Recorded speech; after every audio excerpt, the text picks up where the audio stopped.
ഉദ്ദേശമൊന്നും എനിക്കില്ല. സഞ്ജുവേട്ടനെ രക്ഷിച്ച് ആ കുടുംബത്തിൽ ഒരു നല്ല പേരുണ്ടാക്കിയെടുത്തു.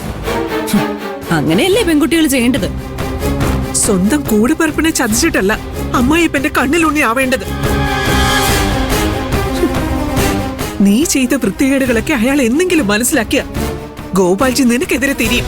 അപ്പൊ നിന്റെ കൂടെ നിൽക്കാൻ ഗിരി മാത്രമേ ഉണ്ടാവുള്ളൂ. അത് നീ മറക്കണ്ട. നീ എന്തു നോക്കി നിൽക്കുക? ഞങ്ങൾ കുടുംബകാര്യങ്ങൾ സംസാരിക്കുമ്പോ മാറിപ്പോകാനുള്ള മര്യാദയെങ്കിലും കാണിച്ചൂടെ? അതിന് ഞാൻ നീ നിന്റെ മുറിയിലേക്ക് പോ.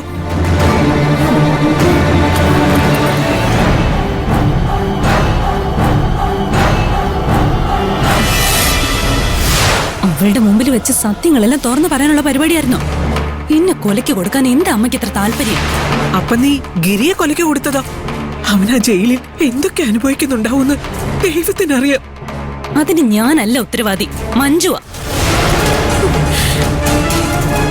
മാധവന്റെ മരണത്തിൽ ഗിരിയേട്ടന് പങ്കുണ്ടെന്ന് അവൾക്കും അറിയാലോ. ഗിരിയേട്ടന് അതിന്റെ ശിക്ഷയാ മഞ്ജു കൊടുക്കുന്നത്. നീ വെറുതെ ഓരോന്ന് പറഞ്ഞ് എന്നെ തെറ്റിദ്ധരിപ്പിക്കാൻ ശ്രമിക്കണ്ട. അല്ലെങ്കിലും ഞാൻ പറഞ്ഞ അമ്മ ഒന്നും വിശ്വസിക്കൂലല്ലോ. അല്ല, ഞാൻ അറിയാൻ പാടില്ല എന്നിട്ട് ചോദിക്കുക, ഗിരിയേട്ടൻ കൊല്ലുന്ന ആളുകളുടെയൊക്കെ പെൺമക്കളുടെ സംരക്ഷണം എന്തിനെങ്ങനെ ഏറ്റെടുക്കുന്ന? ആദ്യം മഞ്ജു, മഹിമ, ഇപ്പൊ പ്രീതി. വല്ലാത്തൊരു ശീലം തന്നെ. മഹിമയും മഞ്ജുവും ഗിരിയേട്ടനെ തകർത്തതുപോലെ തന്നെ പ്രീതിയും ഗിരിയേട്ടനെ തകർക്കും. അതെനിക്ക് ഉറപ്പാ. ഗിരി ആരെയും കൊന്നിട്ടില്ല. ഇന്ന് നമ്മൾ മാത്രം വിശ്വസിച്ചിട്ട് കാര്യമുണ്ടോ അമ്മേ?